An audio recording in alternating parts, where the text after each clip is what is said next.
કેમ છો ગુજરાતી મિત્રો? સ્વાગત છે ફરીથી એક નવા વિડીયોમાં. તો આજના વિડીયોમાં આપણે જાણીશું ફોર્મેટ સ્પેસિફાયર અને એસ્કેપ સિક્વન્સ વિશે. તો શું કરીએ તો પહેલા એક ફાઇલ બનાવી લઈએ અને વન બાય વન એને સમજવાનો પ્રયત્ન કરીએ. તો મેં એક ફાઇલ બનાવી લીધી છે અને બેઝિક સ્ટ્રક્ચર લખી નાખ્યું છે.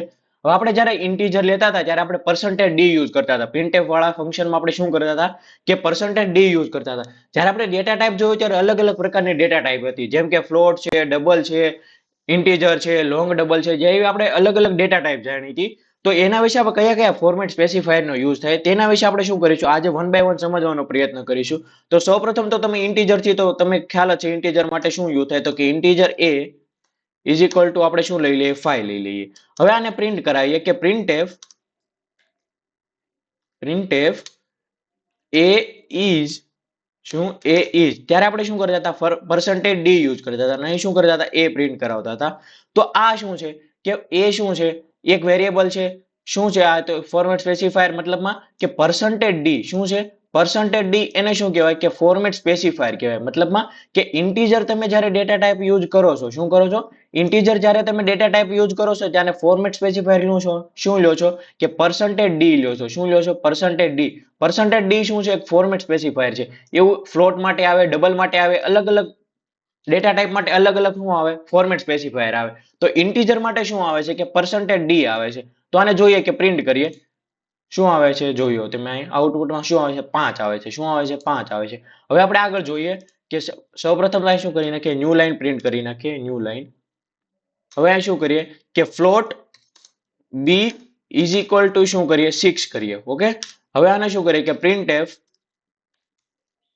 બી ઇઝ, ફ્લોટ માટે શું આવે તો કે પર્સન્ટેજ શું આવે, એફ આવે. શું આવે, પર્સન્ટેજ એફ. અને અહીં શું કરીશું, પ્રિન્ટ બી કરીશું. હવે આપણે આનું આઉટપુટ જોઈએ તો આઉટપુટમાં શું આવે છે, 6.000. બટ આપણે શું અહીંયા તો ખાલી 0 લખ્યું, પણ અહીંયા કેમ 6.000 આવે છે? કેમ કે ફ્લોટ પછી શું છે, ફ્લોટ મતલબ કે ફ્લોટિંગ વેલ્યુ, પોઈન્ટ વાળી વેલ્યુ. મતલબમાં શું કે તમારે અહીં કંઈ ન હોય તો બાય ડિફોલ્ટ શું લઈ લે કે 00 લઈ લે. હવે અહીં તમે લખશો કે 1.5 6.15 લખશો તો તમારે અહીં શું આવી જશે, 6.15 આવી જશે. બાકીના શું આવી જશે, 000 આવી જશે. શું આવી જશે, 00 આવી જશે. તો ફ્લોટ માટે શું થાય, પર્સન્ટેજ એફ યુઝ થાય. શું થાય, પર્સન્ટેજ એફ યુઝ થાય. હવે આપણે કેરેક્ટર માટે શું યુઝ થાય, કેરેક્ટર કેર સી. હવે એને શું કરીશું કે કેર સી માં આપણે શું કરીશું, પહેલા સૌપ્રથમ તો એક વેલ્યુ નાખી દઈશું. તો અહીં શું નાખી દઈશું, ડબલ્યુ નાખી દઈએ. હવે શું કરીએ કે પ્રિન્ટ એફ કેર ઇઝ. હવે કેરેક્ટર માટે શું થાય તો કે પર્સન્ટેજ સી યુઝ થાય. શું થાય, પર્સન્ટેજ સી યુઝ થશે. હવે કેરેક્ટર માટે, કેરેક્ટર મેં તમને સમજાવ્યું તો કેરેક્ટર મતલબમાં કે એક જ કેરેક્ટર હોવો જોઈએ, એ પણ કેમાં, સિંગલ કોટમાં હોવો જોઈએ. અહીંયા તમે મલ્ટિપલ લખશો તો શું આવશે, આઉટપુટ નહીં આવે. શું આવશે, આઉટપુટ નહીં આવે, એરર આવશે. શું આવશે, એરર આવશે. તો કેરેક્ટર મીન્સ કે એક જ કેરેક્ટર હોવો જોઈએ, એ પણ કેમાં, સિંગલ કોટમાં. તો અહીંયા જોઈએ કે શું આઉટપુટ આવે છે કે નથી આવતું, તો જોઈએ. સૌપ્રથમ તો અહીં શું કરી દઈએ, સ્લેશ એન કરી દઈએ.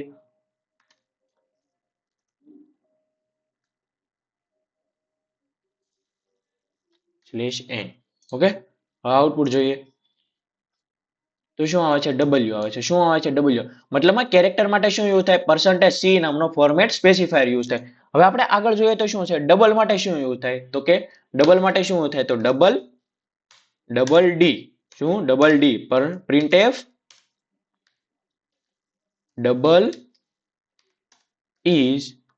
તો ડબલ માટે શું યુઝ થાય છે, તો પર્સન્ટેજ શું થાય, પર્સન્ટેજ એલ એફ. શું યુઝ થાય, પર્સન્ટેજ એલ એફ. હવે અહીં ડી કરી નાખીએ. સૌપ્રથમ તો અહીં વેલ્યુ કરી દઈએ, value is equal two 9.55. Okay, હવે શું કરીએ, હવે આના આઉટપુટ જોવાનો ટ્રાય કરીએ તો શું આઉટપુટ આવે છે જોઈએ તો 9.50000. શું આવે છે, 0000. મતલબમાં 9.55 પછી શું આવે છે, 00 આવે છે. હવે ફ્લોટિંગ પોઈન્ટ, ફ્લોટિંગ વેલ્યુ અને ડબલમાં શું છે, સેમ જ છે. શું છે, ડબલમાં મતલબમાં કે ફોર્મેટ એટલે પોઈન્ટ પછી તમારે છે ને લોંગ, મતલબમાં થોડીક જાજી સંખ્યા શું કરીએ કે સ્ટોર કરીએ કે એનું આઉટપુટ શું મળે, જાજી સંખ્યામાં થોડુંક આઉટપુટ મળે. જ્યારે ફ્લોટિંગ વેલ્યુમાં શું છે કે પોઈન્ટ પછી થોડીક જ વેલ્યુ સુધી શું મળે, આઉટપુટ મળે. પછી તમને છે ને નો આઉટપુટ મળે. મતલબમાં કે થોડીક સંખ્યા તમે કંઈક ભાગાકાર કર્યો પછી પોઈન્ટ પહેલી પોઈન્ટ પછી તમારે બહુ જાજી સંખ્યા આવે છે તો શું યુઝ કરવું પડે? તમારે ડબલ યુઝ કરવું પડે. શું યુઝ કરવું પડે? ડબલ યુઝ કરવું પડે. હવે આગળ જોઈએ તો શું છે? ડબલ પછી શું આવે છે? તો એક શોર્ટ ઇન્ટીજર આવે છે, અનસાઇન ઇન્ટીજર આવે છે, વગેરે વગેરે ફોર્મેટ સ્પેસિફાયર આવે છે. શું આવે છે? વગેરે વગેરે ફોર્મેટ સ્પેસિફાયર આવે છે. પણ મતલબમાં તમારે સી લેંગ્વેજમાં મોસ્ટ ઓફ કેટલા યુઝ થાય? એટલા 4 જ યુઝ કરવાના આવશે: ઇન્ટીજર, ફ્લોટ, કેરેક્ટર, ડબલ. બાકીના જે છે એ એક વખત તમારે શું કરી લેવા? રિફર કરી લેવા જોઈએ. એનાથી તમારે યાદ રાખવાની જરૂર નથી, પણ ક્યારેક ઇનશોર્ટ તમારે ક્યારેક જરૂર પડે તો એ તમને યાદ આવે. મતલબમાં કે તમારે શું છે કે આ 4 મહત્વના છે. 4 તમારે મોસ્ટ ઓફ યુઝ કરવાના આવશે. વધુ પડતા તમારે શું યુઝ કરવાના છે? આ 4 જ શું કરવાના છે? ફોર્મેટ સ્પેસિફાયરને યુઝ કરવાના છે. જ્યારે ઇન્ટીજર માટે %d, ફ્લોટ માટે %f, કેરેક્ટર માટે %c અને ડબલ માટે શું? lf. શું? lf. આ શું છે? ફોર્મેટ સ્પેસિફાયર છે. શું? Format specifier. હવે આપણે એસ્કેપ સિક્વન્સ સમજીએ. શું સમજીએ? એસ્કેપ સિક્વન્સ સમજીએ. એસ્કેપ સિક્વન્સ મતલબ કે એક સ્પેશિયલ કેરેક્ટર છે. શું છે? સ્પેશિયલ કેરેક્ટર છે. જેમ કે આપણે સ્લેશ એન યુઝ કરતા હતા. શું કરતા હતા? સ્લેશ એન યુઝ કરતા હતા ત્યારે શું આવતું હતું કે ન્યૂ લાઇનમાં જતા હતા. એવા માટે અલગ અલગ શું આવે છે કે ફોર્મેટ સ્પેસિફાયર શું? એસ્કેપ સિક્વન્સ આવે છે. શું આવે છે? એસ્કેપ સિક્વન્સ આવે છે કે સ્લેશ એન છે, સ્લેશ બી છે, એવા અલગ અલગ શું આવે છે? એસ્કેપ સિક્વન્સ આવે છે. એને આપણે સમજવાની ટ્રાય કરીએ. તો સૌપ્રથમ આપણે જોઈએ તે કે printf C language is good. શું કરીએ?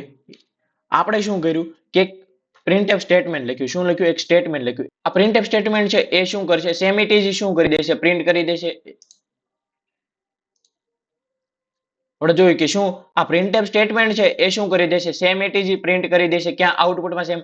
પણ તમે નીચેની લાઈનમાં તમારે કોઈ પણ વસ્તુ પ્રિન્ટ કરવી હોય તો ત્યારે શું કરતા? કે સ્લેશ એન નો ઉપયોગ કરતા. સ્લેશ એન થી શું આવતી? નવી લાઈન આવતી. હવે આપણે અલગ અલગ ફોર્મેટ સ્પેસિફાયર જોઈએ કે સ્લેશ બી. સ્લેશ બી થી શું થાય? કે બેક સ્પેસ આપવા માટે. શું આપવા માટે? બેક સ્પેસ આપવા માટે. તો પેલા આઉટપુટ જોઈએ એનું, અને આપણે જોઈએ કે આઉટપુટ કઈ રીતે આવે છે. શું આવે છે? બેક સ્પેસ આપવા માટે. મતલબમાં કે બેક સ્પેસ મતલબમાં કે એક શું કરવાના? રિમૂવ કરવા માટે. શું કરવા માટે? રિમૂવ કરવા માટે. તો શું રિમૂવ થયું? તમે જોઈ શકો છો કે અહીંયા આઉટપુટમાં જુઓ CATG આવે છે, LANG.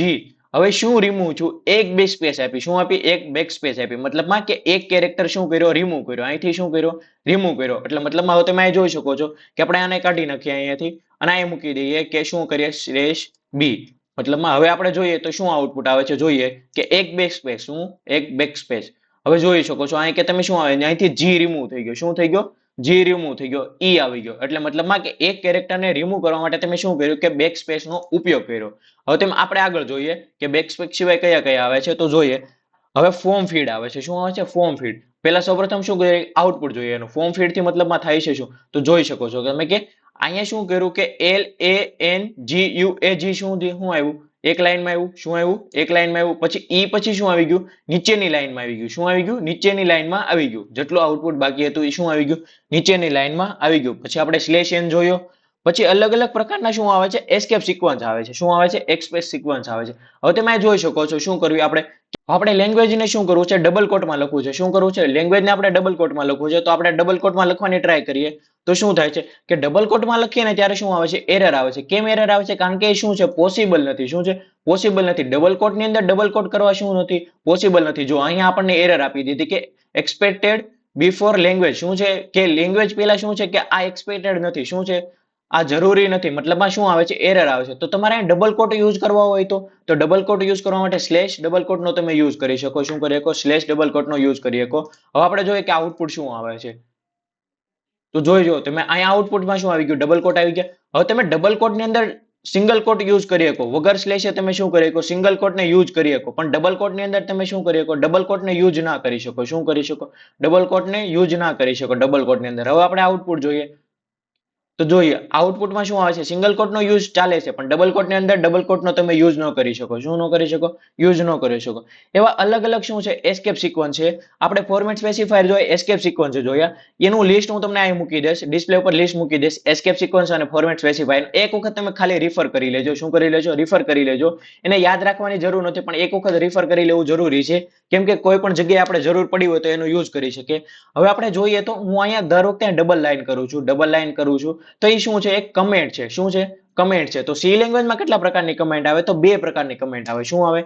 બે પ્રકારની શું આવે? કમેન્ટ આવે. સિંગલ લાઈન કમેન્ટ અને શું આવે? Multi line comment. 1.1 શું આવે? સિંગલ લાઈન કમેન્ટ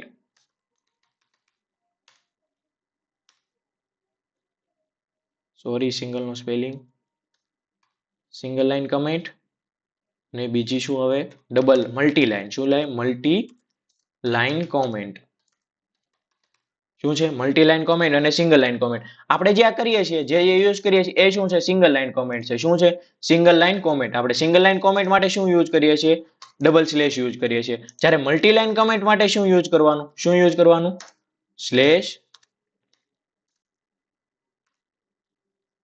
સ્ટિક પછી શું આવશે આપણે શું કર્યું યુઝ કરવાનું, શું કરવાનું મલ્ટી લાઈન માટે શું યુઝ કરવાનું આ સિમ્બલનો યુઝ કરવાનો. જ્યારે સિંગલ લાઈન કમેન્ટ માટે શું કરવાનું આ યુઝ કરવાનું. મતલબ મલ્ટી લાઈન એટલે મતલબમાં કે તમે કોઈ પણ વધારે લાઈન લખી છે કે માની લો કે હેલો, નવી લાઈનમાં લખ્યું છે વર્લ્ડ, તમે આને શું કરી શકો સિલેક્ટ કરીને સિંગલ કમેન્ટ પણ આપી શકો. શું આપી શકો કંટ્રોલ સાથે ફોરવર્ડ સ્લેશનો યુઝ કરીને તમે એક સાથે મલ્ટિપલ લાઈન સિંગલ કમેન્ટ પણ આપી શકો. પણ શું આપણે મલ્ટી લાઈનનો યુઝ કરવો હોય ત્યારે તો મલ્ટી લાઈનનો યુઝ કરવા માટે આપણે શું યુઝ કરીએ કે ફોરવર્ડ સ્લેશ સ્ટિક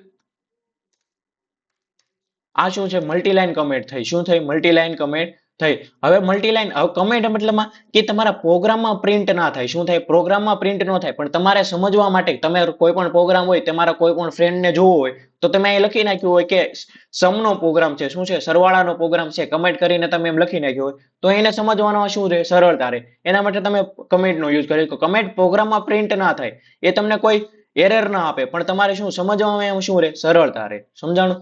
તો આજના વિડીયોમાં આપણે જોયું કે ફોર્મેટ સ્પેસિફાયર, એસ્કેપ સિક્વન્સ અને કમેન્ટ વિશે જાણ્યું. હું તમને એ ફોટો મૂકી દઈશ ફોર્મેટ સ્પેસિફાયર અને એસ્કેપ સિક્વન્સ, એ તમે એક વખત જોઈ લેજો. બાકી યાદ રાખવાની બહુ જરૂર નથી. મેં તમને કીધું કે ફોર્મેટ સ્પેસિફાયરમાં મોસ્ટ ઓફ તમારે કેટલા 4 જ યુઝ કરવાના થશે. મોસ્ટ ઓફ તમારે બીજા યુઝ કરવાના નહીં થાય. એ માટે તમે એક વખત રિફર કરી લેજો. તો આજના વિડીયો માટે આટલું જ. આવી જ રીતે ગુજરાતી ભાષામાં પ્રોગ્રામિંગ શીખવા માટે અમારી ચેનલને લાઈક કરો, શેર કરો, સબસ્ક્રાઇબ કરો. Thank you.